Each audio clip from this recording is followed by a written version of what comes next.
ধর্ম নিয়ে এবার একের পর এক বিস্ফোরক মন্তব্য করছেন মমতা বন্দ্যোপাধ্যায়। তিনি বলছেন, আমরা রামকৃষ্ণ পরমহংসদেবকে মানি, তবে জুমলা পার্টিকে নয়। নবান্নের সাংবাদিক বৈঠক থেকে রাম নবমী নিয়ে বলতে গিয়ে বিজেপিকে তুলোধনা করলেন মুখ্যমন্ত্রী।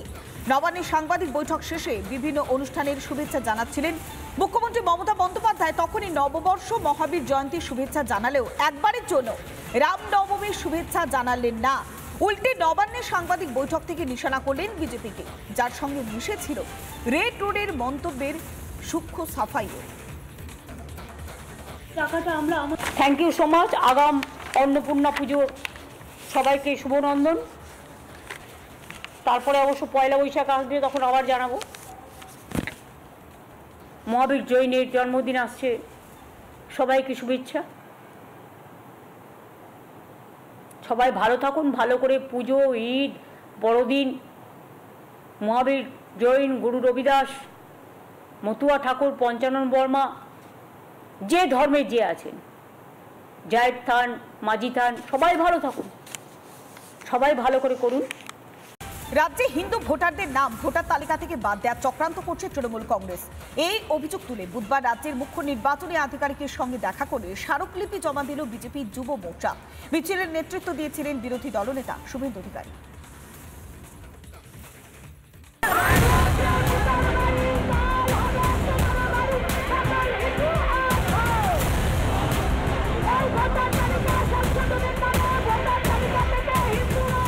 ভুতুরে ভোটারের নামে হিন্দু ভোটারদের বিরুদ্ধে ষড়যন্ত্র। কলকাতার রাজপথে শুভেন্দুর নেতৃত্বে আন্দোলনে নামল বিজেপি। আদালতের অনুমতি নিয়ে শেষ পর্যন্ত মিছিল।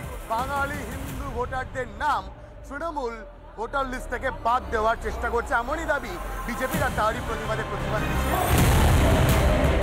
এদিন বঙ্গ বিজেপির সদর দপ্তর মুরলীধর সেন লেন থেকে নির্বাচন কমিশনের দপ্তর পর্যন্ত মিছিল করে গেরুয়া শিবির।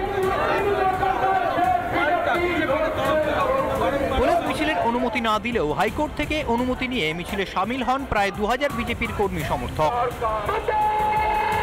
বিরোধী দলনেতা শুভেন্দু অধিকারীর নেতৃত্বে মিছিলে অংশ নেন বহু বিজেপি বিধায়কও। প্রতিবাদী সভামঞ্চ থেকে তৃণমূলকে নিশানা বিরোধী দলনেতা শুভেন্দু অধিকারীর। টিএমসির মতো একটি দুর্বৃত্তকারী দল, হিন্দু বিরোধী দল, এই দল পশ্চিম বাংলায় হিন্দুদের ভোটার লিস্ট থেকে নাম কাটতে চায়। এদিন নির্বাচন আধিকারিকের কাছে স্মারকলিপিও জমা দিয়ে আসে বিজেপি যুব মোর্চা। স্মারকলিপি জমা দিয়ে ভোটার লিস্ট নিয়ে তৃণমূলের বিরুদ্ধে চক্রান্তের অভিযোগে গর্জে ওঠেন শুভেন্দু। বাঙালি সংস্কৃতিতে এখানে বেড়ে ওঠা এবং এখানকার সঙ্গে আমাদের সঙ্গে সম্পৃক্ত হওয়া বাঙালি হিন্দি স্পিকিং ভোটারদের 14,000 বুথকে টার্গেট করে এই খেলাটা আপনারা খেলতে চেয়েছেন।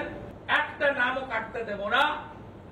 আইপ্যাকের প্রতীক জৈন আর তোলাবাজ ভাইপো, সঙ্গে চোরেদের রানী মমতা ব্যানার্জি, শুনে রাখুন। ভুতুরে ভোটার নাকি বিপক্ষের ভোটার? শাসক দলের টার্গেট কারা? হিন্দু ভোটারদের নাম বাদ দেওয়া ষড়যন্ত্রের অভিযোগ তুলে কোমর বেঁধে লড়াইতে নেমেছে বিজেপি। 26-এর ভোট অবধি এই লড়াই জোরদার হবে বলেই মনে করা হচ্ছে। রিপাবলিক বাংলা। ইউপিএ জমানায় বেড়েছে ওয়াকফ সম্পত্তির পরিমাণ। বর্তমানে ওয়াকফের জমির পরিমাণ 29 লক্ষ একর, যার মধ্যে 21 লক্ষ একর যোগ হয়েছে 2013 সালের পর। 2014 সালের নির্বাচনের আগে 123টি ভিভিআইপি সম্পত্তি হস্তান্তর। নির্বাচনের 25 দিন আগে কংগ্রেস ওয়াকফকে হস্তান্তর করেছিল। ওয়াকফ জমি নিয়ে বিস্ফোরক দাবি স্বরাষ্ট্রমন্ত্রী অমিত শাহের।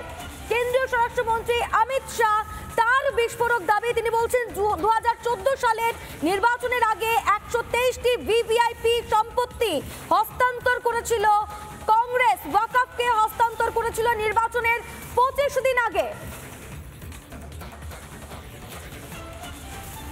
ওয়াকফ জমি নিয়ে বিস্ফোরক দাবি কেন্দ্রীয় স্বরাষ্ট্রমন্ত্রী অমিত শাহের। ইউপিএ জমানায় বেড়েছে ওয়াকফ সম্পত্তির পরিমাণ। বর্তমানে ওয়াকফের জমির পরিমাণ 29 লক্ষ একর। वक्फ के 2013 में जो अमेंडमेंट्स आए, अब बिल किरण भाई का है, मगर मैं कह सकता हूं कि वक्फ का 2013 का अमेंडमेंट न किया होता तो ये बिल लाने की शायद जरूरत न पड़ती। सब कुछ अच्छा चलता था। 14 में चुनाव आने वाला था, 2013 में रातों रात तुष्टीकरण करने के लिए वक्फ कानून को एक्सट्रीम बना दिया गया। और मान्यवर, इसके कारण क्या हुआ? इसके कारण दिल्ली लुटियन की 123 वीवीआईपी संपत्ति कांग्रेस सरकार ने जब चुनाव मुहाने पर थे, 25 दिन दूर था, वक्फ को देने का काम कर दिया। दिल्ली वक्फ बोर्ड ने उत्तरी रेलवे की भूमि वक्फ के नाम घोषित कर दी। हिमाचल में वक्फ की संपत्ति बताकर उस पर अवैध मस्जिद बनाने का काम किया। 250 हेक्टेयर क्षेत्रफल वाले 12 गांव पर वक्फ का स्वामित्व हो गया तब तमिलनाडु में। और मान्यवर, तमिलनाडु के 1500 साल पुराने तिरुचेंदुरई मंदिर की 400 एकड़ भूमि को वक्फ की संपत्ति घोषित कर। ये जब मंदिर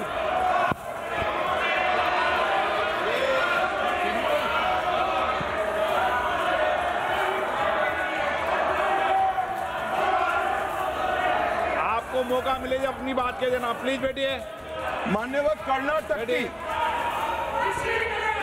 आपको मौका मिले अपनी बात के देना, आप भी बहुत मिसलीड करते हैं। बैठिए गृह मंत्री जी। मान्यवर, कर्नाटक की मणिपट्टी समिति का रिपोर्ट में पढ़ रहा हूं, इसमें मेरा कुछ नहीं है, खड़े मत हो जाना। ये मणिपट्टी समिति का रिपोर्ट है। 29,000 एकड़ भूमि वक्फ की बिजनेस के उपयोग के लिए किराए पर दे दी। मान्यवर, 2001 से 12 के बीच 2 लाख करोड़ की वक्फ की संपत्ति निजी संस्थानों को हस्तांतरित कर दी 100 साल की लीज पर। मान्यवर, बेंगलुरु में उच्च न्यायालय में बीच में पढ़ना पड़ा, 602 एकड़ भूमि को जब्त करने से रोकना पड़ा। विजयपुर कर्नाटक के होनवाड़ गांव की 1500 एकड़ भूमि पर दावा कर उसको विवाद में डाला और 500 करोड़ की संपत्ति जिस भूमि का मूल्य है वहां 5 स्टार होटल को महीने 12,000 रुपए के किराए से दे दिया। अब मान्यवर ये कहते हैं कि इसका हिसाब किताब न करो, इसकी देखरेख न करो। भाई, ये पैसा जो है देश के गरीब मुसलमान का है, ये धन्ना सोटों की चोरी के लिए नहीं, ये इसको रोकने के लिए। और इनके जो ठेकेदार बैठे हैं मान्यवर, ये यहाँ गरज गरज कर बोलते हैं, खुद तो समझे बगैर बोलते हैं, कुछ समझ कर बोलते हैं। নানা ধরনের কন্টেন্ট দেখার জন্য লাইক করুন, শেয়ার করুন আমাদের ফেসবুক পেজ, সাবস্ক্রাইব করুন আমাদের ইউটিউব চ্যানেল। পাশাপাশি অন্যান্য ব্রেকিং নিউজের জন্য অবশ্যই চোখ রাখুন রিপাবলিক বাংলায়।